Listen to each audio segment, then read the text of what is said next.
감사의 의외의 친구와 적이라는 제목으로 말씀을 증거합니다. 여러분, 우리는 보통 이렇게 생각합니다. 일이 잘 풀리고 내가 원하는 것들을 얻으면 그때 감사할게요 라는 게 우리의 보통 생각인 것 같습니다. 그러나 오늘 신명기 말씀은 우리에게 전혀 다른 생각을 교훈하십니다. 오늘 본문은 이스라엘 백성이 40년 동안 광야 생활을 하다가 마침내 이제 가나안 땅이 얼마 남지 않은 때에 기록된 것입니다. 그런데 하나님께서는 가나안의 풍요를 설명하시기 전에 먼저 광야를 기억하라 이렇게 말씀하십니다.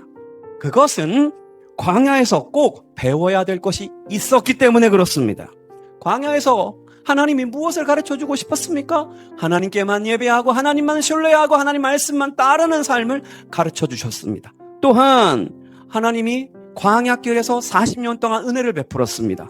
바로 그래서 하나님께 감사하는 그 마음을 배우기를 원하셨습니다.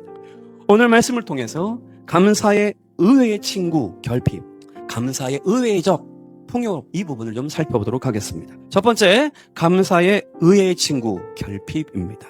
2절 3절 말씀을 읽어봅시다. 오늘 말씀에 매우 놀라운 말씀이 표현되어 있습니다. 하나님께서 광야길을 갈 때 너를 낮추셨고 너를 줄이게 했다라고 말씀하시는 것입니다. 그리고 하나님은 그들에게 만나를 먹이셨습니다. 우리는 질문할 수 있어요. 하나님 왜 자꾸 좀 넉넉하게 좀 해주시지? 굳이 왜 배고픔을 경험하게 해주세요? 그런데 하나님이 이렇게 하신 이유가 있잖아요. 하나님은 좋으신 아버지란 말이에요. 좋으신 아버지가 그 자녀를 잘 가르치고 싶으셔서 그런 겁니다. 광야는 말이에요, 인간이 가진 능력과 그 자원이 아무 소용이 없는 것이 바로 광야입니다. 하나님의 공급이 없이는 절대 살 수 없는 것이 광야였습니다. 너희는 떡 때문에 사는 것 같지만 사실은 내가 떡을 주기 때문에 사는 거야. 너희가 가진 것으로 사는 것 같지만 사실은 나의 말씀과 나의 신실함으로 너희가 사는 거야. 이거를 하나님은 광야 훈련을 통하여 이스라엘 백성이 알기를 원하셨습니다. 결핍은 우리의 교만을 낮춥니다. 사람들은 모든 일이 잘 될 때 자신이 뭔가 대단해서 잘 되는 줄 착각을 일으키는 수가 있습니다. 그런데 말입니다, 결핍이 찾아오면 그때서야 깨닫습니다. 내가 얼마나 연약한 존재인지를 깨닫게 되는 것입니다. 몸이 아파봐야 평범하게 걸어다니는 것이 얼마나 큰 은혜인가를 알게 되는 것이지요. 경제적으로 어려울 때에야 매일 먹는 양식이 얼마나 귀한가를 알게 되는 것입니다. 그러나 우리를 비참하게 만들기 위해서 주님이 우리를 낮추시는 건 아니에요.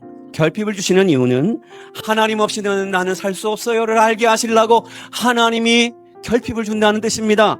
우리가 감사하지 못하는 이유가 있지요. 받은 것이 적어서 그러는 것이 아니고 받은 것을 당연하게 여기기 때문에 감사를 잃어버리는 것입니다. 가족이 곁에 있을 때 당연합니다. 먹을 음식이 있으면 당연하게 느낍니다. 이렇게 예배드리는 순간 우리는 이것이 다 당연하다고 생각합니다. 결핍 자체는 사실은 좀 좋은 것은 아니잖아요. 그러나 하나님은 이 결핍을 사용하셔서 우리가 보지 못하던 은혜를 다시 보게 만드십니다. 당연하게 여겼던 것을 감사하게 하시고 세상을 붙잡던 손으로 하나님을 붙잡게 하시는 것입니다.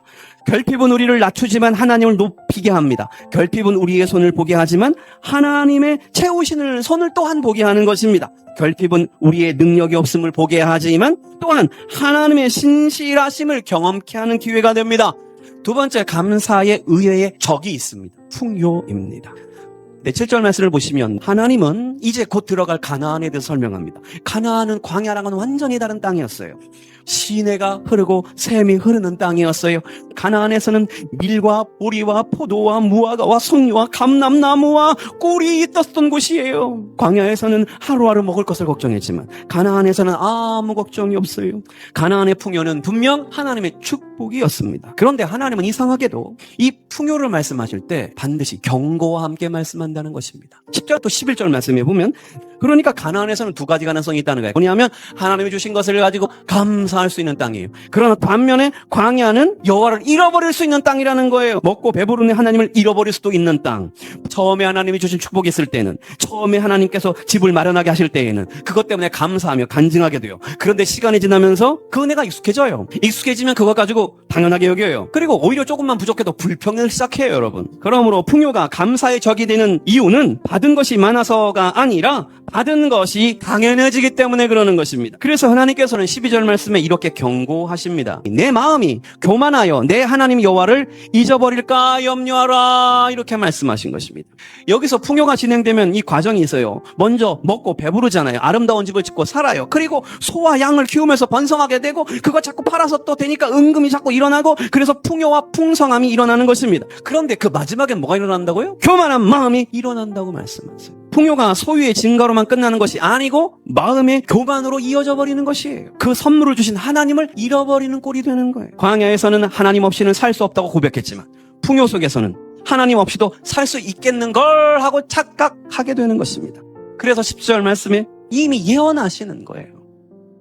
내 능력으로 얻었습니다. 내 손의 힘으로 이루었다. 내가 열심히 살아서 성공한 거야. 이렇게 말하게 될 거라는 거예요. 우리가 노력할 수 있지만은 그 건강을 누가 주셨습니까? 기회를 우리가 만났습니다. 그 기회를 열어준 분이 누굴까요? 내가 배우고 판단할 수 있는 지혜를 주신 분이 누구예요? 함께 도와줄 사람을 만나게 한 분이 누구예요? 내가 통제할 수 없는 수많은 위험에서 나를 지켜주신 분이 누굽니까? 그러므로 18절 말씀에 내 하나님 여호와를 기억하라. 그가 내게 재물 얻을 능력을 주셨음이라, 이렇게 말씀하십니다. 여러분, 감사는 내가 한 일을 부정하라는 게 아니에요. 감사는 내가 한 모든 일의 배후에 하나님의 은혜가 있었음을 인정하라는 말씀인 거예요. 깨닫습니까? 그러므로 감사의 반대말은 단순히 불평이 아니에요. 감사의 가장 깊은 반대말은 교만일 것입니다. 불평은 하나님께서 내게 충분히 주지 않았어요 라고 하는 거예요. 그런데 교만은 무엇입니까?